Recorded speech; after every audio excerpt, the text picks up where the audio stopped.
Hey, hey, and welcome back to the Juice Bar. Today, I have a question for you. So, let's say we have two prospects, and one prospect um, works at a top tier company, and the other prospect works at a target company. Okay, so they both seem like people we want to engage with. They're both engaged with your campaigns, although for these purposes, we haven't identified how they're engaging with your campaigns. And that might not be created equal, right? Because they could be visiting your website, they could be opening an email, they could be responding to a sales email, they could be downloading or participating in on-demand webinar, right? So each of these activities is not created equal. But or that's kind of what we're saying. And also, let's say that maybe one has a title that typically is associated with budget making authority, and the other is maybe more of a researcher or someone that is in a supporting role and helps find your option, your offer, and present it to the decision maker, right? So they're both good people that you think you want to talk to. And right, so the question is, if you were going to spend 30 minutes reaching out to these two prospects, who would you reach out to first, and how much time would you spend with each of these prospects? Okay, so should your sales team or should you, in whatever capacity, engage them both equally? That is the question. Now, I get this a lot when I work and help teams optimize their revenue. And one of the things that we run into is, sales managers go, my sales team, they know who to call, they know who it is. And, the question is, do they really? Because we're all human beings and we think that we know who it is. But just think about those three criteria we just went through, right? One maybe had a better company prospect, while the other had a better title. And then they're both engaged in a campaign, but maybe in different ways, right? So, do you really know who your best prospect is?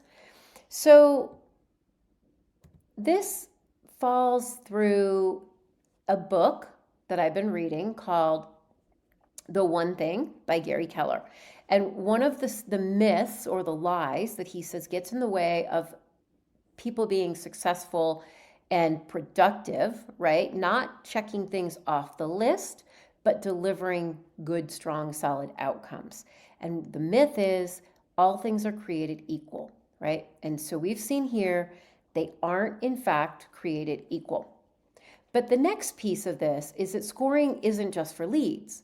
So I have scored partnerships, I have scored networking events, um, website visits versus email opens and clicks, right? Like there's a lot of things that we can score. Um, we could use scoring to identify who our top target accounts are. Because again, you could look at the 100 potential prospects that have great, revenue. They have the right number of people. They're in the right industry, and but it gets complicated because there's so many different factors that need to be taken into account. So I have, I love geeking out on this stuff, and HubSpot helps us to do this. Now, this is really, really sad. You're going to see in just a minute. But HubSpot is sunsetting the scoring tools pretty soon. If you have Marketing Hub Pro or if you have Service Hub Pro, then or Enterprise, right? Enterprise on either of those, then you'll still have access to scoring and it's way better scoring. But for right now, this is what we have. So that is unfortunate. I'm happy to talk to you about getting ways around it. Kind of love geeking out over finding the hacks and the workarounds. Um, but in the meantime, what I wanted to share is the scoring template, which helps you establish and start to build what goes into that algorithm for your scoring. Because even if you aren't able to build this in HubSpot or whatever CRM tool you have, you can still use this as the guideline and the framework for building your scoring, and then you can do it manually, which sucks, but it is an interesting approach, right? So I like to look at it as we've got 3 different areas where we look at. One is the the demographic fit. So that's who they are, what type of company they work for, do they have budget, their job title. The behavioral fit, what are they engaging with? How do they show up? And then the opportunity assessment, which is, what is their timeline? What's happening? Are they looking at your competition? Are other people within their organization looking at you? Are they looking at the competition? Is there a champion, right? Because you're more likely to push to success on a project if there is actually a champion and somebody driving this through. So I like to set it up this way, and then we've got some tiers, each with scoring, and then we can build out, right? So yes, there's a champion identified. Great. So if that's the case, they get 5 points. Sort of, you think so, maybe they get 3 points. If there's no champion identified at all, then they get 0 points. And so when you build this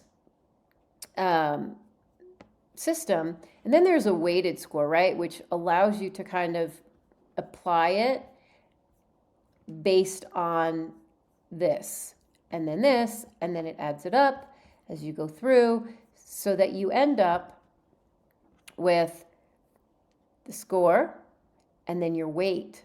So you could say, well, the demographic is way, way, way more important than the opportunity. Well, okay, in this case, they're almost all equal, right? But you could say this is, the most important thing, and that would help you drive this final score.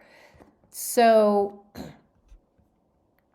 if you are interested in this, I invite you to visit revenue-juice.com/lead-scoring and drop here, get the download, and of course, reach out if there's anything I can do, or you want to just talk through this, like how you're scoring or how you might set up some scoring to capture something, an event, or any of those things. Love to do that.